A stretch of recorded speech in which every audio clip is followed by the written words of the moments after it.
이 말씀은 마태복음 5장의 제일 마지막 부분에 해당하고요. 그리고 또 이 산상설교에 있어서 윤리적인 측면을 예수님께서 말씀하시는 그 부분의 제일 마지막 부분이라고 할 수가 있습니다. 하나님 나라에 있어서 하나님 나라의 최초로 구약 성경에 보면은 하나님 나라가 형성되어지는 이 최초의 하나님 나라라고 구성할 수 있는 가족 단위가 아닌 어떤 민족과 그리고 그 민족을 넘어서는 하나의 어떤 국가 단위로서의 공동체는 이 출애굽한 이집트에서 탈출한 이스라엘 공동체이죠. 이 이스라엘 공동체에게 처음으로 주셨던 그 법과 그 계명이 있습니다. 그게 뭐냐면 십계명입니다.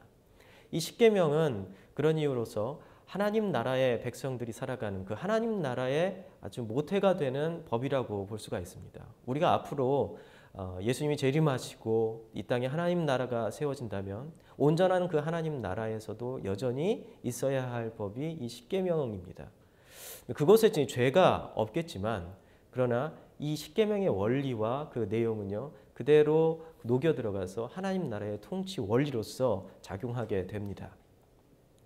그런 의미에서 이 산상설교는 앞으로 올 하나님의 나라 그리고 또 지금 이 땅에 임한 하나님의 나라야 그곳에서 살아가는 이 교회에 있는 하나님 나라의 예표이고 하나님 나라의 어떤 현실의 실현이라고 할 수 있는 이 교회라는 곳에서 또 하나님의 백성들이 살아가면서 이 땅에서 우리가 어떻게 살아야 되는지를 구체적으로 보여주고 앞으로 하나님 나라에서 어떻게 살 것인지에 대한 그 윤리적인 측면과 그 삶의 원리, 영적인 원리를 보여주는 것이 산상설교입니다.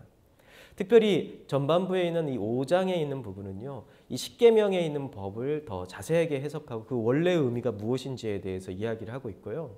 그런 면에서 되게 윤리적이고 그리고 어떤 하나님 나라의 그 법체계에 대해서 우리가 알 수 있는 곳입니다. 삶의 원리에 대해서 알 수 있다는 것이죠.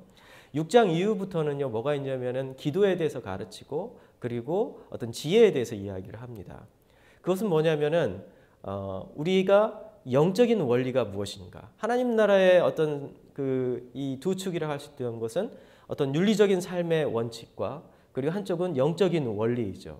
이 영적인 원리와 윤리적인 것이 서로 분리된 것이 아니라 하나로 뭉쳐져 있고 유기적으로 결합되어 있습니다.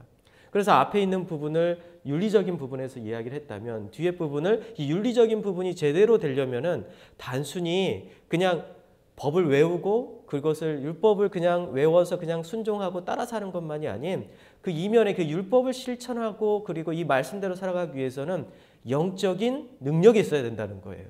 영적인 원리가 있어야 된다는 거죠. 그것을 요즘 말로 한다면 영성이라고 할 수 있습니다. 스피리추얼리티라고 할 수 있죠. 이 영성 부분을 이 뒷부분에서 이야기를 하고 있습니다. 오늘까지는 하나님 나라의 삶의 원리의 어떤 윤리적인 측면의 결정판 이 부분을 오늘 이 본문을 통해 가지고 결론 부분을 이야기할 텐데요. 오늘 이 부분을 다 할 수도 있고 아니면 시간 관계상 다음으로 좀 더 미룰 수도 있습니다. 여러분 저희도 함께 첫 번째 절을 한번 보겠습니다. 43절입니다. 또 내 이웃을 사랑하고 내 원수를 미워하라 하였다는 것을 너희가 들었으나 이 본문은 바로 앞에 있는 본문들과 동일한 거죠. 너희가 이렇게 들었다. 너희가 이렇게 들어왔고 행해왔다라고 이야기를 하는 겁니다. 또 내 이웃을 사랑하고 내 원수를 미워하라 하였다는 것을 너희가 들어왔었다. 그렇게 가르침을 받고 왔었다라는 것이죠.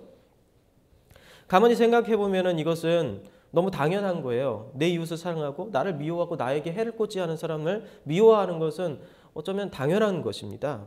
이 말씀은요. 레위기 19장 17절에서 18절에 근거한 말씀입니다. 17절 18절 레위기 19장 17절과 18절을 읽어보겠습니다. 너는 내 형제를 마음으로 미워하지 말며 내 이웃을 반드시 견책하라. 그러면 내가 그에 대하여 죄를 담당하지 아니하리라. 원수를 갚지 말며 동포를 원망하지 말며 내 이웃 사랑하기를 내 자신과 같이 사랑하라. 나는 여호와니라. 여기에서는 내 형제라는 것은 이 동족들을 이야기하고 있는 거예요. 그러면서 내 이웃도 동족이란 범위 안에 있죠. 이들을 어떻게 사랑하라고 하고 있어요? 내 자신과 같이 사랑하라라고 얘기를 하고 있습니다. 이렇게 봤을 때 43절 내 이웃을 사랑하고 내 원수를 미워하라. 이것은 내 동족들과 그리고 내 옆에 있는 같이 가족들은 사랑하고 이스라엘 민족들은 이렇게 자기 자신을 사랑하듯이 사랑하고 그 외에 하나님을 믿지 않고 그리고 이방 종족이고 그리고 변절한 사람들은 미워하라 이렇게 이해할 수가 있습니다. 그런데요. 레위기 19장 후반부에 보면은요. 이 이웃이 단순히 자기의 민족과 가족의 범위를 뛰어넘어서 더 확장이 됩니다. 그래서 같은 장, 레위기 같은 장인 19장 33절과 34절을 읽어보도록 하겠습니다. 여러분들에게 제가 드린 이 그림 파일에 있죠? 33절, 34절입니다. 같이 함께 읽겠습니다. 거류민이 너희의 땅에 거류하여 함께 있거든 너희는 그를 학대하지 말고 너희와 함께 있는 거류민을 너희 중에서 나은 자같이 여기며 자기같이 사랑하라. 너희도 애굽 땅에서 거류민이 되었느니라. 나는 너희의 하나님 여호와니라. 이 거류민이 무엇입니까? 이 거류민은 이방인들을 말하는 겁니다. 이방인으로서 이스라엘 땅에 와서 난민이나 그리고 이주 노동자나 이런 형태로서 살아가고 있는 사람들을 말합니다. 그렇다면 내 이웃이란 범위가 어디로 확장이 되었나요? 내 이웃이 거류민에게 확장이 됐어요. 이방인들에게 확장이 됐어요. 그러면서 하나님께서 하시는 말씀이 뭐라고 말씀하시죠? 너희가 애굽 땅에서 이방인으로 거기에 살았지 않느냐. 그때를 기억해라 라는 거예요. 너희들도 이방인이었다. 이런 거죠. 그런 면에서 여기서 이웃 사랑이라는 것은 이방인들에게 더 확장이 됩니다. 구약학자인 룬스봄이라는 사람은요. 유대 랍비 문헌에도 이웃을 사랑하고 원수를 미워하라는 이중적인 가르침은 찾아볼 수 없다라고 얘기합니다. 그러니까 성경 어느 곳에서도요. 실제로 구약 성경 어느 곳에서도 내 이웃을 내 몸과 같이 사랑하라라는 말은 있었지만 내 원수를 미워해라. 이렇게 가르치는 이중적인 가르침은 찾아볼 수 없다는 거예요. 오히려 33절 레위기 19장 33절과 34절이 이야기하는 것처럼 거류민, 자기 땅 안에 있는 이스라엘 백성 땅 안에 있는 이 가나안 땅 안에 있는 이방인들을 어떻게 하라고 해요? 그들을 이웃으로 여기고 자기를 사랑하듯이 그들도 사랑해라 라고 구약 성경은 더 적극적인 사랑의 계명을 가르치고 있다는 것입니다. 그렇다면 그 당시 예수님께서 이 말씀을 하시고 있을 당시 그 바리새인들과 서기관들 그리고 이스라엘 사람들은 내 이웃을 사랑하고 내 원수를 미워하라는 가르침을 어디서부터 배웠고 이것을 도대체 그들이 오래전부터 이것을 배워왔는데 이 뜻은 도대체 무엇일까요? 우리가 생각하는 것처럼 이중플레이일까요? 내 가족들은 내 민족들은 사랑하고 우리 주변에 있는 그들 주변에 있는 이방인들과 그리고 변절자들은 어떻게 해요? 철저히 차별하고 학대하라. 이런 뜻인가요? 복수해라 이런 뜻인가요? 이거에 대해서 우리가 좀 더 생각해 볼 수 있는 본문이 있습니다. 그게 바로 시편 119편 21절과 22절이에요. 여기에는 그 원수를 정의해 놓고 있는데요. 여러분들에게 나눠드리지 않았지만 제가 시편 189편 21절과 22절을 읽겠습니다. 여호와여 내가 주를 미워하는 자를 미워하지 아니하오며 주를 치려 일어나는 자를 미워하지 아니하오리까? 이건 의문문입니다. 그러니까 내가 주를 미워하는 자들을 미워하고 주를 치러 일어나는 자들을 미워한다라는 뜻이죠. 22절은 내가 그들을 심히 미워하니 그들은 나의 원수들이니이다. 그러니까 하나님을 대적하고 미워하고 그리고 하나님의 뜻에 정면으로 거슬러 행하는 악마와 악마적인 사람들을 미워하고 그들을 원수로 여기겠다라는 것입니다. 이건 뭔가요? 이건 뭐냐면 바로 의로운 분노를 이야기를 하는 거예요.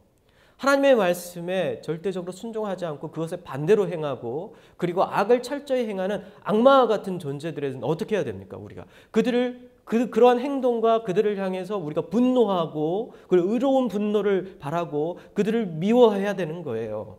그걸 따라가서는 안 되고 그들을 두둔해서는 안 됩니다. 그런 면에서 이것들을 우리가 같이 이야기한다면 43절의 원수를 의미하는 하나님을 미워하고 그분의 뜻에 정면으로 이 원수의 의미는 43절에 또 내 이웃을 사랑하고 내 원수를 미워하라 했을 때 그 원수는 누굴까요? 그 원수의 의미는 하나님을 미워하고 그분의 뜻에 정면으로 거슬러 행하는 악마와 같은 그리고 또 악마적인 사람들을 향하여서는 어떻게 하라? 의로운 분노를 바라라라는 의미에서 바로 내 형제를 내 이웃을 사랑하고 내 원수를 미워하라 이 가르침을 했던 거예요. 그 당시 사람들은요. 그런데 그 당시 바리새인들과 서기관들은 어떻게 이걸 이해했어요? 자기가 좋아하는 사람들은 사랑하고 자기의 마음에 맞지 않는 사람들은, 그리고 자기의 생각과 다른 사람들은 철저히 원수라 생각하며 미워하는 그 계명으로 잘못 이용하고 있었던 것입니다. 그러면 그 당시 이 바리새인들과 서기관들이 원수라고 생각했던 사람은 누구이고 이웃은 또 누구일까요? 46절과 47절에 보면은요, 지금 예수님이 이 말씀을 하신 대상, 이 대상인 이 바리새인과 서기관이 원수로 여겼던 구체적인 대상이 누구인지 나옵니다. 46절, 47절 읽어보겠습니다. 너희가 너희를 사랑하는 자를 사랑하면 무슨 상이 있으리요? 세리도 이같이 하느니라. 세리입니다. 47절, 또 너희가 너희 형제에게만 무난하면 남보다 더한 것이 무엇이냐? 이방인들도 이같이 하느니라. 바리새인들과 서기관들, 그 당시에 이스라엘, 경건한 이스라엘 사람들이, 종교적인 이스라엘 사람들이 미워했던, 원수라고 여겼던 사람들은요, 누구냐고요? 바로 세리와 이방인들이었어요. 43절에서 원수와 이웃은 분명하게 나눠집니다. 이웃은 바리새인과 서기관, 그리고 그들의 말을 따르고 그리고 비슷한 수준의 사람들은 그들의 이웃이고요. 원수는 이들과 다른 세리와 이방인들이었습니다. 43절의 내용을 통해서 알 수 있는 것은요, 바리새인과 서기관은 세리와 이방인을 단순히 개인적인 이해득실이나 감정적인 이유로 저 사람이 나를 기분 나쁘게 했어, 저 사람이 나에게 욕을 했어, 이런 이유로 원수로 여긴 게 아니었어요. 이들은요, 세리와 이방인을 하나님을 증오하는 악 그 자체, 악마의 화신, 악의 하수인, 절대 악으로 취급하고 있습니다. 왜 그럴까요? 43절에 나와 있는 내 이웃을 사랑하고 그리고 원수를 미워하라고 했을 때 그 원수는 어떤 사람이었어요? 시편 189편에 나와 있는 절대 악을 이야기하는 거예요. 그렇다면 바리새인과 서기관들은 매우 똑똑한 종교학자들이었어요. 이 사람들은요. 그것을 정확히 알고 있었던 것이죠. 이 사람들은 지금 세리와 이방인을 어떤 취급을 했어요? 단순히 내 기분을 나쁘게 했거나 나에게 불이익을 준 사람으로 생각하면서 원수 같은 놈 이렇게 얘기한 것이 아니라 저놈들은 진짜 뼛속까지 악마 같은 존재야 라고 이해하고 있었던 것입니다. 세리에 대해서 한번 이야기해 보겠습니다. 이 세리는요, 변절자의 대명사였습니다. 이들은 동족이었고 같은 민족이었지만 로마의 하수인으로서 가혹한 세금을 거두는 일을 자청하고 했던 사람이에요. 마치 일제강점기 때 일제 치하에서 경찰을 하거나 그리고 또 공무원을 하면서 그곳에서 일반 사람들을 좀 가혹하게 대했던 그런 어떤 친일파 같은 존재들, 바로 그런 존재들이 바로 그 당시 이 세리와 같은 존재들이었습니다. 이들은 경제적 이득을 위해서 동족을 팔아넘기고 양심도 판 변절자였어요. 그렇다고 이들이 모두 경제적으로 넉넉했던 것은 또 아니었습니다. 삭개오와 같은 세리장, 이 세리 여러 명을 거느리고 있는 이 세리의 어떤 장이죠. 이 세리장은 중간 관리자였기 때문에 상대적으로 부유했습니다. 그러나 대다수의 세리는요, 로마로부터 급여를 받지 않고 있었기 때문에요, 이 더 많은 세금을 징수해가지고 거기서 남은 돈을 바로 자기의 어떤 생활비로 사용을 했습니다. 그런데 중간에 또 중간 관리자, 세리장과 같은 중간 관리자에게 이 돈을 상납을 해야겠고요. 또 지방 관원들에게 또 상납해야 했기 때문에 하급 세리들은요, 주변에서 욕은 욕대로 다 얻어먹지만 그러나 소득은 그리 많지 않았던 그러한 가난한 자들이었습니다. 이러한 열악한 환경, 주변으로부터 민족의 반역자 취급을 받고 변절자 취급을 받아야 하면서 동시에 그렇게 넉넉한 어떤 경제적인 유익을 얻을 수도 없는 상황에도 불구하고 이들이 이 세리라는 직업, 이 세리라는 것을 선택한 이유는요, 무엇이겠습니까? 단 하나입니다. 그들이 평범한 삶으로는요, 정상적인 생활을 영위할 수 없을 정도로 매우 극도로 가난하고 그리고 극빈하고 그리고 안 좋은 환경에서 이들이 태어났기 때문입니다. 이러한 환경 가운데서 태어났기 때문에 결국 그들이 선택할 수 있는 길이 그거밖에 없었다는 거예요. 많은 사람들이 그를 향해서 욕하겠죠. 아무리 먹고 살 길이 없고 그리고 굶어 죽는다 하더라도 그러한 변절자의 길을 선택하는 것이 말이 되느냐? 그러나요, 언제나 진실은 디테일 안에 숨겨 있습니다. 깊이 보고 싶어 하지 않는 사람들은요, 깊은 곳을 보고 싶지 않은 사람들은 모든 것을 단순화해서 모든 사람들을 매도하거나 쉽게 문제를 해결하려고 하고요, 인간의 삶을 너무 단순하게 만듭니다. 100명의 사람이 있다면 100가지의 스토리, 서로 다른 이야기들이 존재해요. 바리새인과 서기관처럼 세리를 절대 악으로 취급하는 거. 하나님께서는 그것을 거부하십니다. 아무리 그들가 변절자라 할지라도요. 이방인은 또 어떤가요? 이들은 원래부터 하나님의 선택받지 않은 백성들이었어요. 하나님의 언약 속에 있지 않았습니다. 이러한 관점에서 볼 때 이들은 태생부터 지옥에 처박혀야 되는 그런 지옥에 가야 되는 존재들이었어요. 이스라엘 사람들한테, 경건한 유대인들한테는 이방인들은 함께 상종해서는 절대 안 되는 존재였습니다. 요즘 말로 하면은요, 이것은 일종의 순혈주의, 극단적인 민족주의와 비슷합니다. 국뽕에 취한 상태에서 그리고 모든 그 외의 것들은 전부 다 하찮은 것으로 여기는 거죠. 이것이 모든 나라의 복의 근원으로서 너희를 만들겠다고 했던 아브라함을 통해서 이스라엘이란 백성들이 이스라엘이란 민족들과 그리고 나라가 만들어지는데요. 아브라함에게 하나님께서 그에게 처음 오셔가지고 약속한 약속이 무엇이죠? 너를 통해서 이 세상의 복의 근원이 되겠다라는 거예요. 모든 민족이 너를 통해서 복을 얻겠다라는 거예요. 그것은 무엇입니까? 모든 민족들이 이스라엘이라는 이 나라를 통하여서 하나님을 바로 알고 복을 얻게 될 것이라는 그 복의 근원, 번영의 축복을 이들에게 주었는데요. 지금 이방인을 향한 태도, 이 바리새인과 서기관과 경건한 이스라엘 백성이 이스라엘 사람들이라고 했던 이 사람들의 이방인들을 향한 태도는 어떤가요? 하나님의 계획과 정반대되어 있죠. 예수님은요, 이러한 바리새인과 서기관 그리고 종교적으로 경건하고 그리고 잘 믿는다고 하는 이 이스라엘 백성들을 이스라엘 사람들을 향하여서 정반대의 답을 제시하십니다. 이게 44절입니다. 44절 같이 읽겠습니다. 나는 너에게 이르노니 너희 원수를 사랑하며 너희를 박해하는 자를 위하여 기도하라. 나는 이렇게 이야기한다고. 나는 너에게 새로운 가르침, 원래의 가르침, 원래 43절에 있었던 이 내용이 가지고 있는 원래의 의미가 무엇인지를 다시 너희들에게 되새겨주면서 가르치겠다라고 하시면서 나는 너에게 이르노니 너희 원수를 사랑하며 너희를 박해하는 자를 위하여 기도하라 라고 가르치고 계십니다. 이것은 구약 성경의 원뜻입니다. 예수님께서 이것을 교정하셔서 원래의 뜻을 알려주시는 거죠. 구약 성경에서 특히 레위기 19장 18절에 내 이웃 사랑하기를 내 자신과 같이 사랑하라. 이 계명은요, 이 말씀은요, 이웃이 당시 원수처럼 취급했던 당시 원수처럼 취급했던 이방인에게서 이웃을 이방인까지 확장된 그런 개념을 이야기를 합니다. 앞에서 말씀드렸죠. 이것은 가족과 형제를 사랑하여 자기 목숨을 내어놓는 것과 동일한 사랑을 요구하는 것은 또 결코 아니에요. 자기가 남에게 대접받고 싶은 것, 남에게 대접받고 싶은 그것을 다른 사람에게 동일하게 대접을 해야 된다라는 그런 의미입니다. 자기를 사랑한다는 말은 바로 이 레위기의 19장 18절에 나오는 자기를 사랑한다는 말은요, 내 가족을 위해서 내 목숨을 바치는 것, 내 딸을 위해서, 내 아들을 위해서, 내 부모님을 위해서 목숨을 바치는 정도의 사랑의 수준을 이야기하는 게 아니라 자기를 사랑한다는 말은요, 내가 남에게 대접받고 싶은 대로 남을 대접하라는 뜻이에요. 그게 뭘까요? 인간으로서 내가 대접받고 싶잖아요. 남으로부터요. 인간답게 대접받고 싶은 것처럼 그 남도 어떻게 해요? 인간답게 대접하라는 그 뜻을 가지고 있습니다. 이것을 두 가지로 나누어서 이 원수를 사랑한다는 의미가 무엇인지를 한번 설명해 보겠습니다. 첫 번째, 원수를 사랑한다는 의미는요, 정의, 공의에 있어서, 이 공평에 있어서 차별이 없다는 것입니다.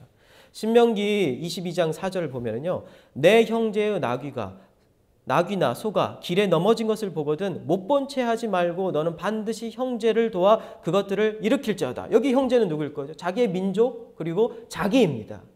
그런데요, 출애굽기 23장 4절에서 5절을 보면요, 내가 만일 내 원수의 길 잃은 소나 나귀를 보거든 반드시 그 사람에게로 돌릴지며 내가 만일 너를 미워하는 자의 나귀가 짐을 싣고 엎드려짐을 보거든 그것을 버려두지 말고 그것을 도와 그 짐을 부릴지니라. 똑같죠? 형제에게 하는 것과 원수에게 행하는 것과 똑같습니다. 뭐죠? 이것은 뭐예요? 이건 공의와 정의에 관련된 거예요. 이것은 원수라고 해서 차별할 수 없고 그리고 이방인이라고 해서 처벌할 수 없다는 겁니다. 내 형제에게 그리고 자기가 받고 싶은 것처럼 남도 그게 원수라 할지라도 동일하게 대접을 해야 된다는 것입니다. 원수를 사랑한다는 것의 두 번째 의미는요, 생존과 생명을 보호해야 한다는 것입니다. 잠언 25장 21절과 22절은요. 내 원수가 배고파하거든 음식을 먹이고 목말라 하거든 물을 마시게 하라. 그리하는 것이 핀 숯을 그의 머리에 놓는 것과 일반이요 여호와께서 내게 갚아주시리라. 이렇게 말씀합니다. 이게 무엇인가요? 내 원수가 배고파하고 음식을 먹고 싶어 한다는 건 뭐예요? 그것은 지금 생명의 위협을 받고 있다는 것입니다. 그러면 그것을 어떻게 해야 되나? 잘됐다. 내 원수가 이게 죽게 생겼으니 이게 죽게 내버려 두자. 그러면 안 된다는 것입니다. 생명을 보호해 줘야 된다는 거예요. 네가 만약에 그 상황에 놓여 있다가 한번 생각해 보자. 그럼 너에게 생명을 보존하기 위해서 누군가가 먹을 것과 음식을 주는 것, 그것은 원수이기 때문에, 너를 미워하는 사람이기 때문에 그렇게 하지 말아야 된다고 생각하냐? 아니다. 이것은 하나님께서 정해주신 인간의 기본 권리이고 인권이다.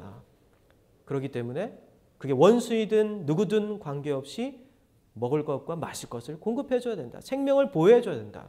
이것이 바로 하나님께서 원수를 사랑하라는 그 계명의 본뜻입니다. 정의를 보장하고 생명을 보호하는 것은 인간의 기본 권리이고 인권입니다. 원수 사랑이란 인권을 침해하지 않고 보장하는 차원에서 보여주는 소극적인 사랑을 의미합니다. 이것은 형제와 가족을 대상으로 하는 자기 목숨을 대신 내놓는 그러한 극한의 사랑을 의미하지 않습니다. 그렇기 때문에 여러분 오해하지 마십시오. 원수를 사랑하라, 자기 자신을 사랑하듯이 너 자신을 사랑하듯이 내 원수를 사랑하라, 이 계명 저는 지킬 수가 없습니다. 그 말은 여러분들 오해하시면 안 돼요.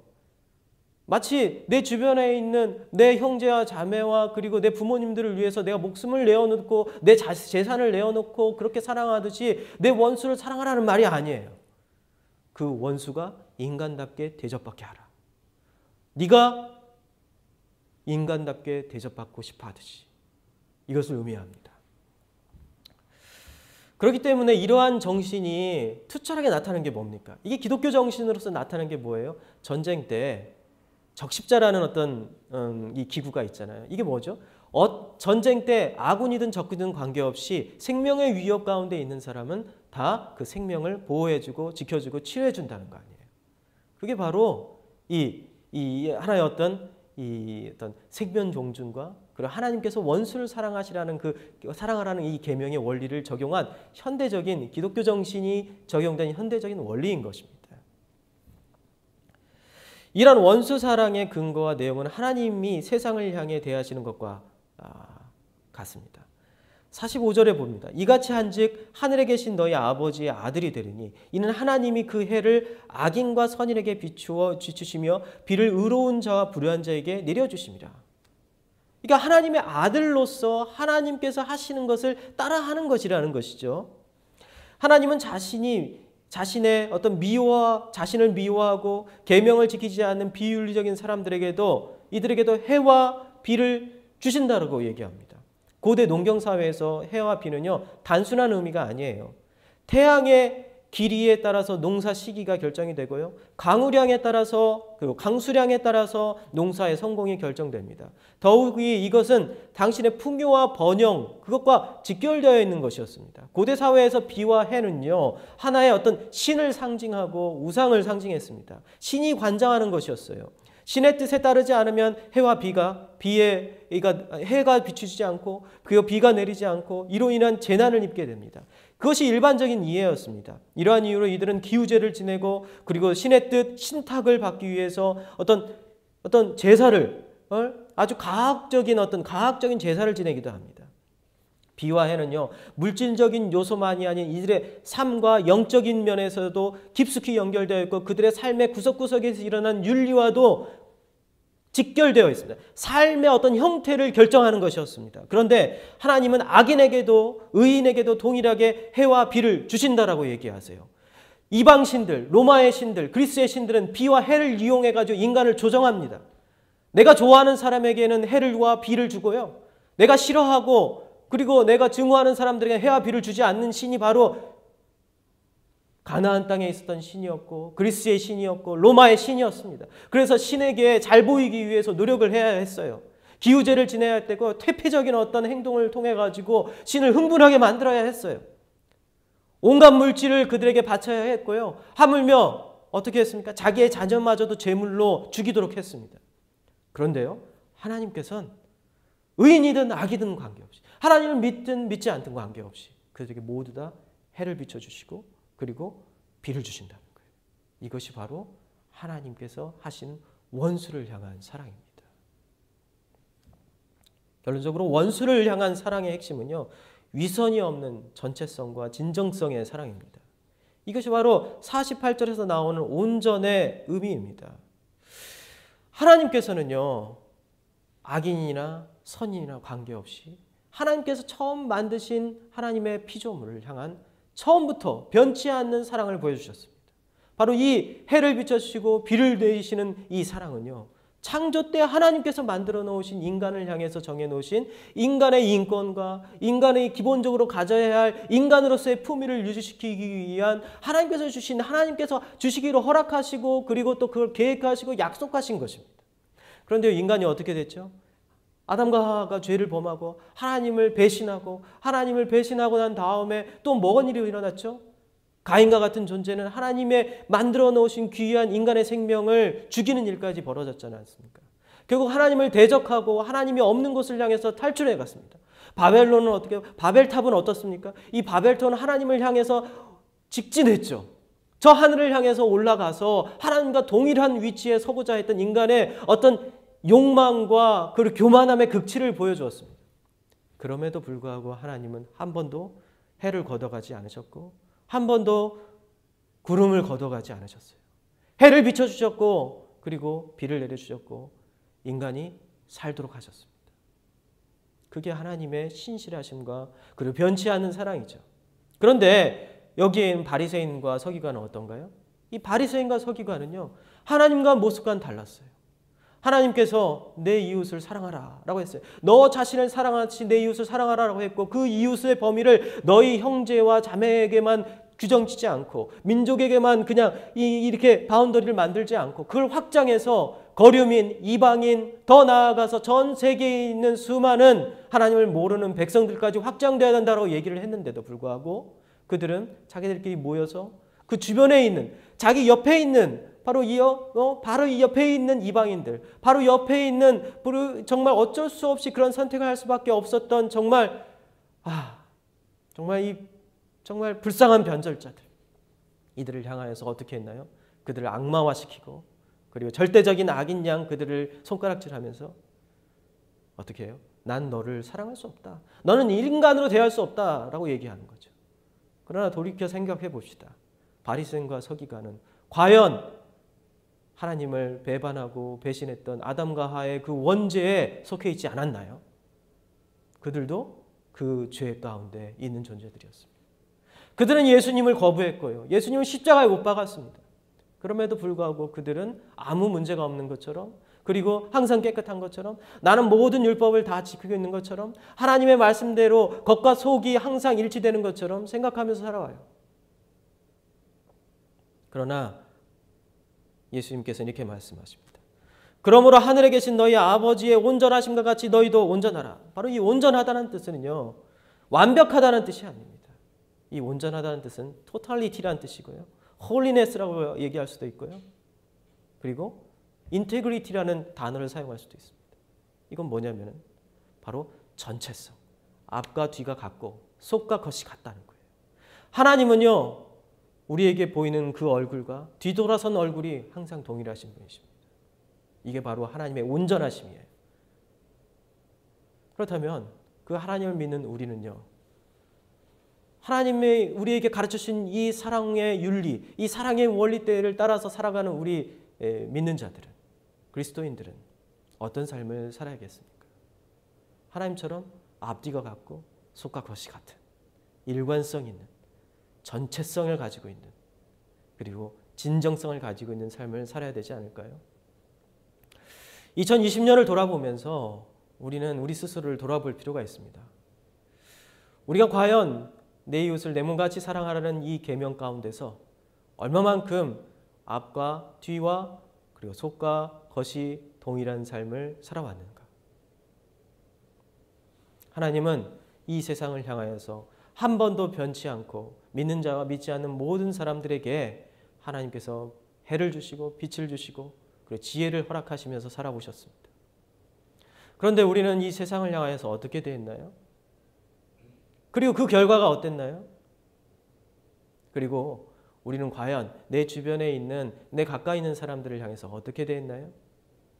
내가 대접받고 싶은 만큼 내 주변에 있는 사람들을 그렇게 대접했나요? 우리는 우리 스스로를 돌아봐야 할 때입니다. 2020년을 마무리하는 이 시점에 제가 이 말씀을 준비해서 여러분들과 함께 나누는 이유는 앞으로 올 2021년은 더더욱 힘든 시간이 될 거라는 것입니다. 백신이 나오고 그리고 치료약이 나온다 하여도 지금의 이 상황은 극적으로 회복될 수 있는 상황은 아닙니다. 그러나 지금 우리는 굉장히 많은 시간을 견뎌오고 있어요. 그리고 많은 스트레스와 그리고 힘겨운 상황 가운데 있습니다. 처음 이 온라인 예배를 시작했을 때 우리 청년들이 대다수가 이것에 참여했는데요. 지금은요, 실시간으로 이 시간에 참여하는 숫자가 그때에 비해서 턱없이 적습니다. 모두 다 지친 거예요. 모두 다 힘든 겁니다. 이 자리에 모여서 함께 예배 드릴 수 있을까? 다시금 함께 오프라인에서 이 자리에 모여서 함께 예배 드릴 수 있을까? 라는 그 생각도 정말 꿈과 같고 과연 가능할지 의문이 듭니다. 우리 모두 다 지쳤습니다. 우리 모두 숨어들고 싶고요. 그리고 내 속에 있는 것들을, 그리고 내 겉으로 드러나는 것들을, 내 속에 있는 것들을 겉으로 그대로 드러나고 싶지 않습니다.